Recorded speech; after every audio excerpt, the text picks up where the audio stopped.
Bonjour, je suis Emma Grandard, la présentatrice du 15h30. Aujourd'hui, nous avons des invités de l'ONU. Nous avons notre président, cher président, Pablo Duluth, et notre président du Burkina Faso, Ibrahim Saint-Amour. Amour, oui. Nous avons interrogé une classe de cantine qui ne souhaite pas être filmée. Voici la vidéo. Alors, est-ce que nous mangeons des produits bio à la cantine? Oui. Pas tous. Est-ce que la viande peut être bio? Oui. Est-ce que nous pouvons visiter vos cuisines? Cuisine, vous avez jamais monté? Vous avez jamais de cuisine? Non. Il n'y a pas de cuisine, non. Non, C'est de... Oui, vous l'avez déjà vu quand même. Non, pas moi. Non. Ah. Bon, et ça, il faut demander à la maîtresse peut-être. Où achetez-vous les produits? Alors ça, c'est une collectivité. C'est fourni. C'est une collectivité. Vous vous levez à quelle heure?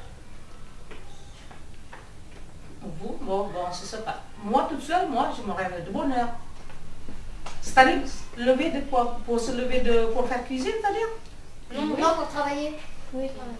Ah, mais c'était tout relatif. Ça dépend des jours. Ça dépend du jour. Et puis ça dépend aussi Oui. Parce qu'on a des équipes, on peut dire. Voilà. Pourquoi il y a deux équipes? Parce qu'il faut y aller l'équipe du matin pour qui reçoit les enfants, qui le matin fait quand il y a des garderies quand même le matin. Ici, bon, cette garderie, c'est pas nous, non. Nous, on a pour faire le matin parce que pour que ce soit les enfants. Enfin, pour que on est toujours dans l'école, il y a toujours quelqu'un. Le matin, il faut comment j'ai expliqué. Ben oui, il faut faire sur le travail. On ne peut pas faire tous l'après-midi. Parce qu'on a besoin le matin, parce que pour s'occuper de commandes, pour le repas. Voilà. Et puis pour compter les enfants qui sont mangés, qui ne mangent pas aussi, par exemple. Ça, c'est parti aussi le matin. Dans l'après-midi, c'est pareil. L'après-midi, après, c'est les enfants, par exemple, ceux qui sont, et les parents, par exemple, c'est les parents qui ne veulent pas venir, ou il y a un empêchement, ou il y a autre chose aussi. Quoi. Voilà. Bon. Ibrahim? Aussi pour faire la sonnerie pour la récré. Ah bon, son récré aussi, oui, le matin et après-midi. Bon, après ça, c'est privilégié tout ensemble, ça va. Donc les dames de cantine, elles ne font pas que la cantine. Elles font plein d'autres choses pour vous. Eh oui. Et oui. Ménage de la Il y a classe. plein de choses. Après, il y a préparation aussi. Pour que vous puissiez manger aussi pour vous. Parce qu'il n'y a pas que vous, il y en a pour plus de 250 enfants qui mangent. Donc ça, il y a beaucoup de préparation aussi. Aussi, tout dépend du repas aussi. Si le repas facile, ça va. Si le repas difficile, il y a beaucoup de préparation. Donc, voilà, tout ça, il y a besoin de monde. C'est quoi un repas difficile? Mais Pas difficile, c'est-à-dire beaucoup de préparation. Par exemple, le pamplemousse. Comme aujourd'hui, le pamplemousse, il faut couper. En plus, il y a de galettes de roi. Donc, il faut couper aussi. Tout ça, c'est beaucoup de préparation par rapport au nombre d'enfants. Voilà, c'est pour ça. mais est-ce que il n'y a que les dames de cantine? Pourquoi les enfants ils peuvent pas des fois aider à nettoyer? Ah, mais c'est pas Si on votre fait des travail. petits Votre soins, travail est étudier et puis apprendre aussi de comment c'est. Quand j'étais punie, je l'ai fait, mais... Ah oui, aussi. Parce qu'il y a des raisons pour punir. Tout ça, c'est nous qui... Parce que si vous êtes pas ça, bien sûr, on a puni. Parce que vous êtes mérité. Hein? C'est ça? J'ai déjà nettoyé. Et On n'a pas puni quand même pour rien, pour pas... S'il n'y a pas de raison, quoi. S'il n'y a pas de raison, pourquoi on est puni? Quand même. Toi, t'es punie. est-ce que vous savez ce que c'est une collectivité? Tout à l'heure, elle vous a répondu que c'était les C'est collectif, collectivités. c'est plein de choses, c'est plein de gens. Ils se Nombreux. Oui, ils se soutiennent. Par exemple, pour pas trop faire pour pas trop être épuisé. Il faut... Non. C'est comme ça on n'est pas trop épuisé et on peut Et alors, ça, c'était, elle donnait une réponse tout à l'heure de collectivité quand on lui posait la question où est-ce que vous vous fournissez? Non. Ah oui, c'est les amis qui appellent. Non, c'était pas ça la question? Où ils achètent les produits, oui. C'était ça. Et vous avez répondu que c'était la collectivité. À votre avis, Collectivité, c'est quoi? C'est plusieurs gens qui C'est cèdent. grande quantité, c'est Oui, voilà, c'est grande quantité. c'est plusieurs gens qui cèdent les uns et les autres pour par exemple, pour que ça aille plus vite ou pour s'aider. Non, collectivité, ça veut dire c'est pour grande quantité. Comment dire, C'est pour la ville. C'est pas C'est ça. la ville, la région. Par exemple, qui vont s'occuper des cantines où il y a beaucoup de gens. Oui, de voilà. tous les transports scolaires aussi. Voilà, c'est toujours pour le grand de... Oui, c'est Les grandes écoles, les maisons de grande retraite. quantité. Comme il y a plus nombreux, on ne peut pas... Oui, voilà, c'est ça. Ça s'appelle collectivité, c'est ça. Dans la ville de On Bordeaux. collecte beaucoup plus de... Il y a beaucoup plus de commandes, on peut dire. À peu près, c'est comme ça. Là. Ouais. Là, vous êtes dans une école privée ou publique? Public. Voilà. Ça veut dire que c'est qui décide, notamment par exemple La directrice. du repas, de ce genre de choses? Ah, c'est Ludmilla, la mairie. C'est la mairie. La mairie. Et est-ce que vous êtes la seule école dans la mairie? Dans Bordeaux? Non. Imaginez, il y en a plein, je sais pas combien d'écoles il y a, mais... Au moins 50. Il y a 99 pour l'école. Ah, il y a 99 écoles dans Exact. Bordeaux. Ça veut dire que la mairie, elle doit gérer les 99 écoles. Et ça, on appelle ça une collectivité puisqu'elle gère 10 fois plus. plein de Plein de structures. voilà, c'est le grand, c'est la grande quantité, voilà. Il n'y a pas que vous, quoi.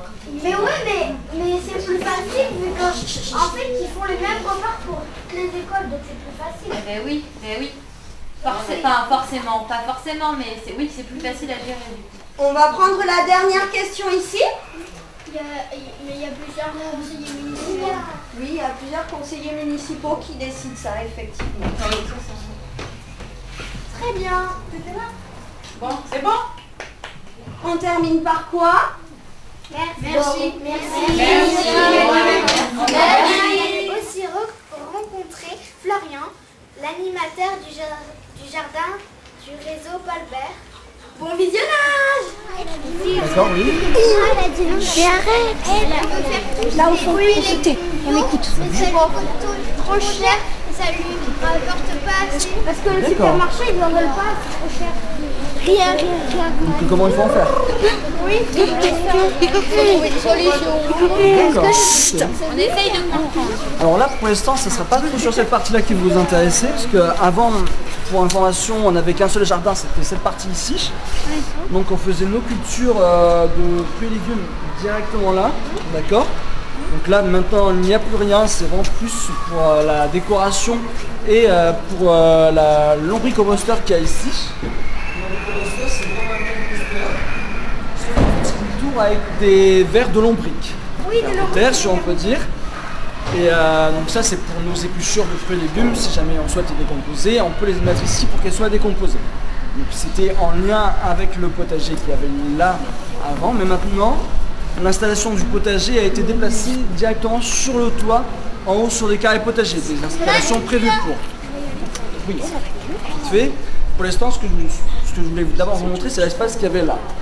D'accord? Et après, je vais vous dire pourquoi on est intervenu. Donc avant, on était là autrefois. On avait un espace non utilisé en haut, donc on s'est installé en haut sur le toit. Donc cet espace, malheureusement, voilà, comme vous pouvez le voir, il y a des déchets, autres humains ou parfois animaux aussi également qui grattent à terre ou des hommes qui font n'importe quoi, ça arrive. Donc en tant que tel, mettre une installation de potager ici, ça pouvait parfois s'abîmer. Et puis aussi également par rapport aussi au soleil. Et il y en a qui pouvaient faire pipi dessus.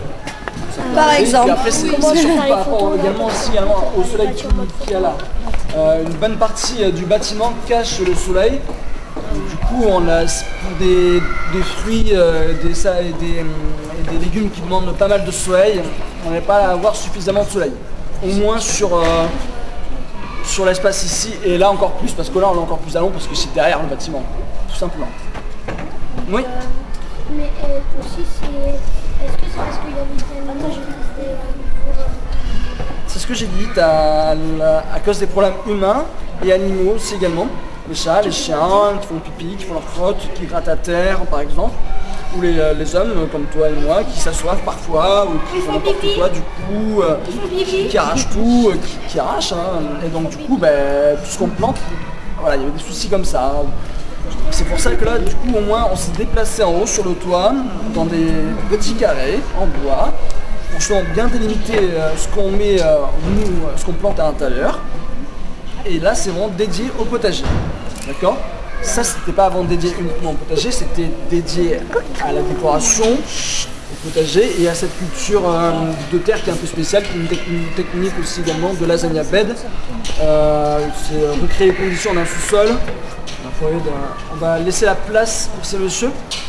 Donc oui, là du coup ce que vous avez ici c'est une technique de jardin qui est vraiment très particulière en fait. Notre but à nous quand on s'est installé ici c'est de recréer les conditions d'un sous-sol de forêt, donc pour avoir un sol riche et fertile pour pouvoir planter directement. D'accord ? Ça s'appelle la technique du lasagna bed, une technique de lasagne où il y a plusieurs couches successives. On commence par une couche de carton, une couche de brun. Le brun c'est tout ce qui est un peu mort, donc le bois, des branches de bois tout simplement, ou du bois qui a été coupé, broyé. Non, pas de bambou, c'est trop résistant. Il faut que ce soit du bois assez souple quand même qui puisse se décomposer ici également au fur et à mesure. Et après du vert au-dessus, le vert c'est le feuillage, de l'herbe de terre. On refait encore une couche de bois et de verre, et après on fait de la terre au-dessus. C'est ce qui a été mis en place, qui a été agrandi forcément du coup depuis le temps que que le jardin est ici en place. Depuis 2008, depuis que le réseau est là. Voilà, depuis 2008 c'est en place. Moi j'ai repris cette initiative avec les personnes ici en animation, avec les enfants, les usagers. Je m'en suis occupé du coup je m'en suis occupé avec eux, hein, on s'en est occupé. De mettre du bambou, de rehausser en termes de terre aussi également, et après de s'en occuper de Ceux qui veulent l'appareil photo après, vous avez intérêt d'écouter, sinon vous ne l'aurez pas. Alors, ce que tu vois ici, la bâche, en fait, c'est une bâche qui permet de limiter à ce que la terre n'aille pas par terre. Si jamais il pleut, la terre peut s'infiltrer partout et ruisseler du coup partout. Moi, ce que je veux, c'est que la terre elle reste ici, qu'elle n'aille pas à nos pieds. Donc ça m'évite d'aller chercher tous les 4 matins de la terre pour rehausser. Allez, Victor avance. Canaille. Les abeilles, c'est comme les animaux aussi. Oui, ça fait peur. Alors là, on a une vue sur Bordeaux qui nous rejoint. Ah ouais, c'est une abeille. Non, une abeille. Alors on va commencer par l'espace qu'il y a d'abord. On ouvre ses oreilles et on ferme sa bouche. Donc vous avez les abeilles qui sont là-bas, mais ça on va après, et les poules. D'accord, les poules qui sont là. Hein, on les laisse tranquilles, hein, d'accord? Parce qu'elles ont peur, surtout qu'on est nombreux autour d'elles. Hein. C'est normal qu'il faut les laisser ici également agir sur l'espace, mais on n'est pas là pour courir auprès d'elles, d'accord? On peut pas courir. Déjà, et puis on va courir puisqu'il a plu, donc ça, on peut glisser. Donc là, ici, on est sur l'installation des carrés potagers qui a été mis en place. Cette partie-là, les carrés potagers, c'est ça. Donc vous en avez derrière et ici.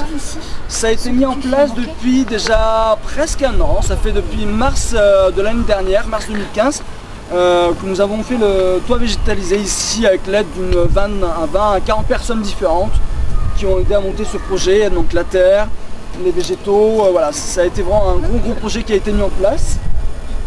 Donc du coup, maintenant l'idée c'est de servir justement de ces carrés là pour planter une production de fruits et de légumes, notamment de légumes, voilà, sur les légumes typiques que nous pouvons avoir très bien au jardin. Sauf que là cette fois-ci ces légumes là seront différenciés dans des petits carrés que vous avez là. Donc là pour l'instant il n'y a rien, on a zappé un peu la période d'hiver en termes de production de légumes. On va reprendre ça d'ici quelques jours pour avoir un truc propre et recommencer à avoir une bonne culture d'ici le printemps et l'été qui approche. Mais en tout cas, les carrés que vous avez ici sont faits pour cet usage-là. Donc tout simplement, si vous avez des tomates, vous allez les poser par exemple ici, devant. Pourquoi si je poserais mes tomates devant au lieu du milieu par exemple? Il y a une question de place aussi également, dans un carré potager. Il y a aussi une question de rotation des cultures. Voilà. Alors, il y a plusieurs principes forcément que vous n'avez pas forcément vus. Mais en tout cas, ces principes-là, il faut les mettre en place dans les carrés potagers. Alors, je vais très vite expliquer. Le principe des rotations de cultures, c'est pour en fait éviter d'avoir les mêmes cultures en place qui vont consommer qui vont manger la même chose chaque fois. Moi, je ne vais pas forcément manger la même chose que vos maîtresses. Donc, tout de suite, on est sur des nourritures différentes, mais c'est les plantes, c'est la même chose. Elles veulent des nourritures différentes. Si elles mangent toute la même nourriture, bah force il y a moins en moins de nourriture. D'accord? Donc il faut que ce soit diversifié en termes de nourriture, donc la nourriture qui vient du sol forcément. Et il y a aussi également la question d'espace qui se pose, c'est l'espace par rapport aux plantes qui prennent de la place, les petits pois, les haricots, les tomates. On va éviter de les poser tout simplement au milieu parce que ça prend beaucoup de place et au milieu on pourrait mieux utiliser cet espace. On va tout simplement se servir des bords qui sichent ou là. Et là on peut très bien planter des tomates avec des tuteurs, c'est pour ça qu'il y en avait ici également. Pas de chance. On peut très bien planter des tomates qui poussent en hauteur. Et en dessous on peut très bien commencer une installation de radis. Donc on ne perd pas de place, hein. Ça aussi également c'est un point important. Sur des carrés potagers aussi, c'est également une question de surtout pas perdre de place. En bas, on a la place, on peut se faire plaisir à prendre de la place, mais les carrés potagers, on va éviter justement de perdre de la place. D'accord? Donc il y a ces principes-là qu'il faut respecter, qu'il faut mettre en place. Donc voilà, les carrés potagers que vous avez là, où on intervient en animation le mercredi après-midi et le samedi après-midi. Donc avec les enfants, les usagers, en monte.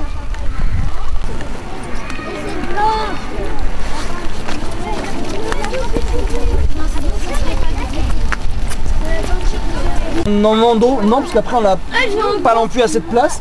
Leur espace, c'est ce morceau-là. Hein.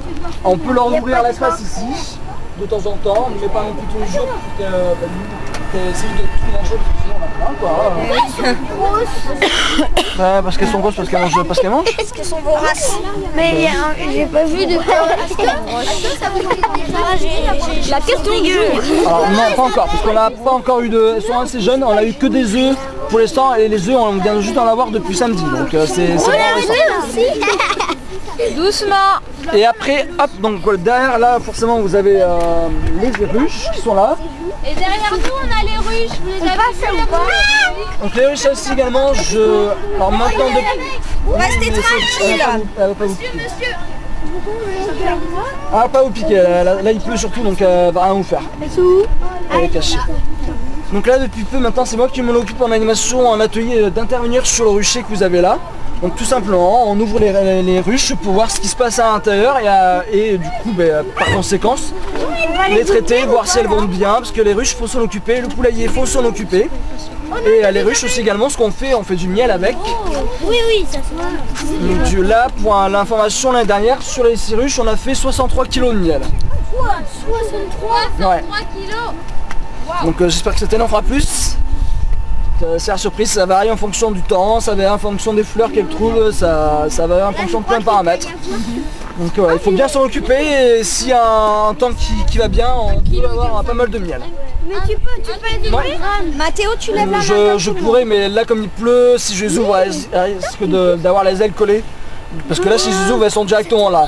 Et puis comme c'est l'hiver, il faut savoir que les ruches elles hivernent, c'est comme les ours, elles restent à l'intérieur, elles bougent pas. Enfin, elles bougent pas. C'est sûr que s'il fait 20 degrés comme samedi, elles vont bouger, elles vont sortir. Mais normalement, elles restent à l'intérieur avec les réserves de miel qu'elles ont accumulées. Et si jamais elles n'ont pas assez de réserves de miel qu'elles ont faites, moi j'ai des morceaux de sucre que je peux leur ajouter pour qu'elles puissent se nourrir. Et on mange. En plus de leur miel. Voilà. C'est un complément. Et on mange. Mais en ouvrant, Victor. En ouvrant. Tout simplement. Non, tout simplement en fait, moi on monte en tenue ici directement, on monte en tenue, on fait un atelier, on les ouvre et après on voit comment ça se passe à l'intérieur. si elles vont bien, si un besoin d'être traité. Alors après du coup il y a d'autres choses qu'on va mettre en place. Là on va créer une pergola, un banc pour cet espace là-bas. On a des semis ici qu'on va mettre en place de prairies fleuries sur cet espace là. Là cet espace là encore j'ai pas encore trop d'idées parce que malheureusement les poules ça mange tout, ça déterre tout ici également. Donc voilà, il faut que je vois si on peut mettre des choses ici, ça va voir. Mais en tout cas cet espace là au moins on s'en occupe déjà et terrain potager, en hauteur on va reprendre ça. Qui montent bien Des en plantes hauteur. grimpantes, ça pourrait sur les filets ici ouais. Déjà ça serait un truc quoi. Pablo, on va pas poser la dernière question parce qu'il faut qu'on rentre à l'école même. En plus la dernière, elle est pas... On dit merci. Merci, merci, monsieur. On va en descendre en bas, après je vous donnerai les informations utiles en bas si ça vous intéresse. Vous passez devant. Encore quelques. Après, en fait ici c'est leur planche d'envol, c'est comme un atterrissage sur la forcément devant. Action, ça filme ou pas? Il y a Yacine qui m'a pensé. Yacine, Ça filme ou pas? pourquoi tu penses? Je suis le président. Je vais ressortir. Il y a un système de plaques, il y a des plaques pour le miel. Vous savez, elles font le miel sur cette plaque et après on sort on ouvre. J'ai la réserve de chocolat. Mathéo, la semaine prochaine, je vous porterai un lien. Ça peut dépendre des systèmes, mais nous, en tout cas, le système Norangi, c'est ça, ouais. Est-ce que le personne Alors là, pour l'instant, depuis cet hiver, j'en ai pas encore perdu. On va... Parce que là, comme il n'y a personne dans la piste. Allez, vous avancez.